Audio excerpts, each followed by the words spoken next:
In 1996, Star Trek First Contact proved to be a sizable hit for Paramount Pictures, with the action-packed addition to the franchise grossing a strong $92 million domestically and another $54 million abroad. Certainly the franchise was set to continue, but as everyone who knows Star Trek is aware of, there's a perceived curse on all the odd-numbered films in the series, and with this one being number 9, would Insurrection be the movie to finally break the pattern once and for all?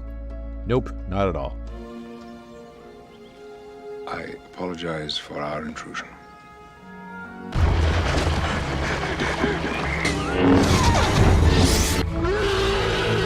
So unnecessary.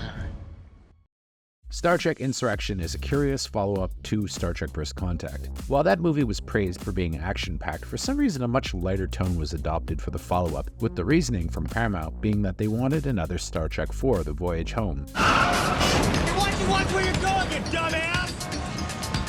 Well, a double dumbass on you!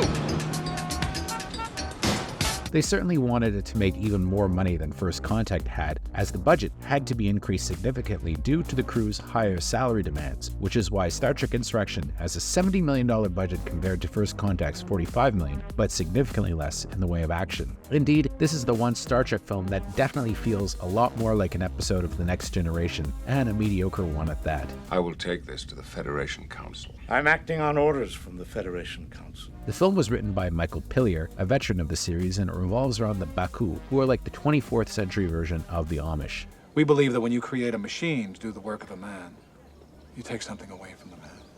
But at one time we explored the galaxy just as you do.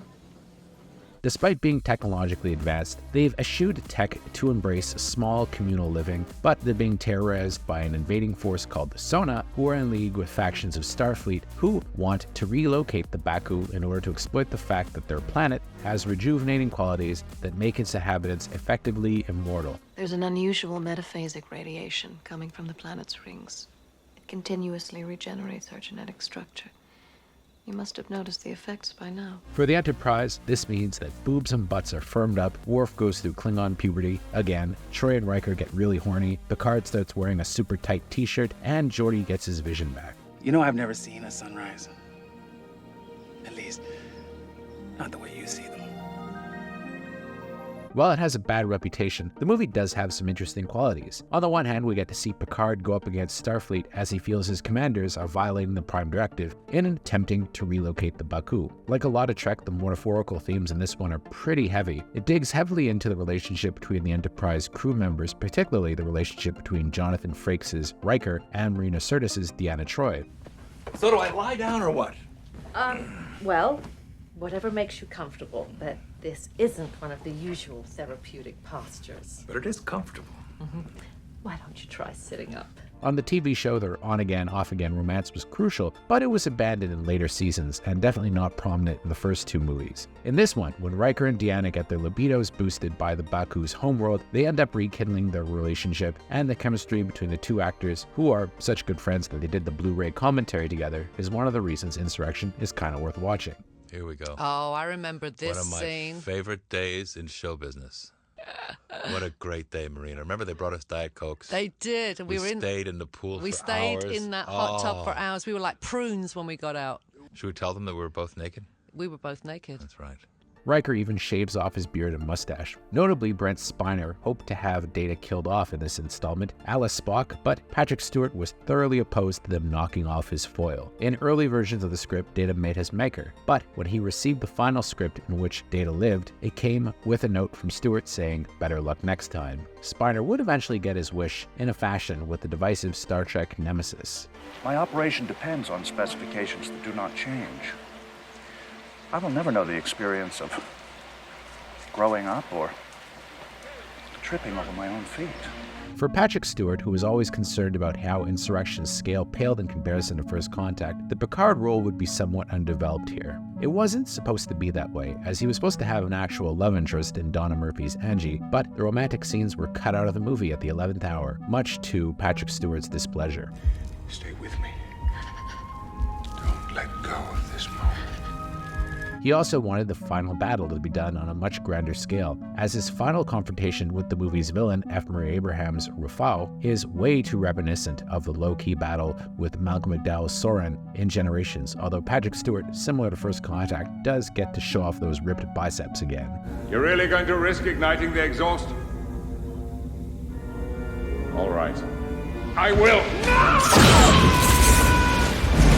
In the end, Star Trek Insurrection wound up becoming a bit of a mixed bag as far as Trek movies went at the box office. It grossed about $70 million domestically, which wasn't bad but was far less than what First Contact made. The end result was about $5 million less than what Generations did, and that movie only cost about half as much. With worldwide grosses included, the film made about $117 million, which means it most likely lost some money theatrically, though probably the first time this happened for a Trek movie since Star Trek V, although it likely broke even on home video and cable, and it wasn't enough to kill the franchise. No, it would take another pretty bad movie for that to happen, but it paled next to First Contact. Indeed, the studio seemed to be losing faith in the franchise at some point, with test screenings for the film resulting in a lot of cuts, and the movie got a belated premiere at Cinevegas, whereas the last film had received a royal premiere in England. It didn't help that when Insurrection came out, it was the heyday of sites like Ain't It Cool News, and the word was out on the movie being silly and low-key long before it ever hit theaters.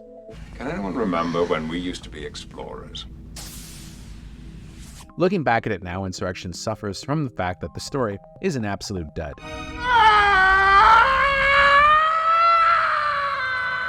How do you go from fighting the Borg to an alien race, the Sona, who've never been in the Trek universe before, and turn out to essentially be human victims of bad plastic surgery? Ruffo, why don't you let the captain and me... No! Sequels should be bigger, not smaller, and the commentary track by Frakes is invaluable as he goes well into some of the reasons why the movie wound up being so low-key, and how the writing was on the wall for this film long before it ever hit theaters, leaving him to simply do his best.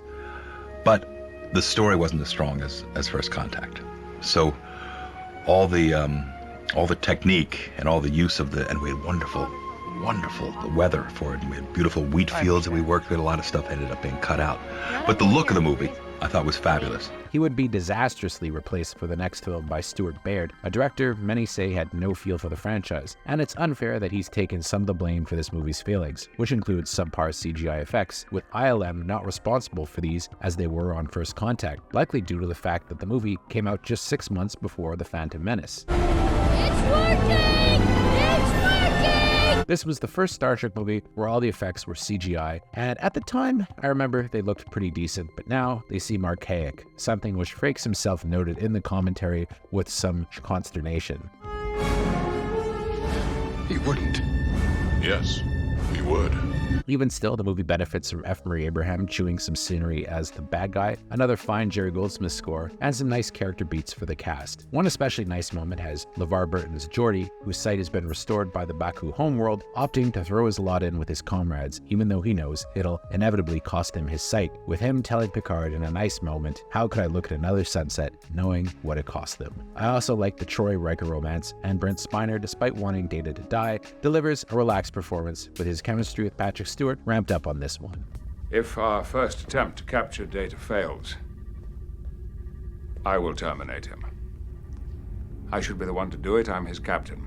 While Star Trek Insurrection is definitely one of the worst Star Trek films, it's not actually the worst. Sadly, that would still be to come in one final big screen voyage for the crew of the Enterprise that would make this movie look like the Wrath of Khan by comparison. But that's a story for another day. Picard to Enterprise, 7 to beam up.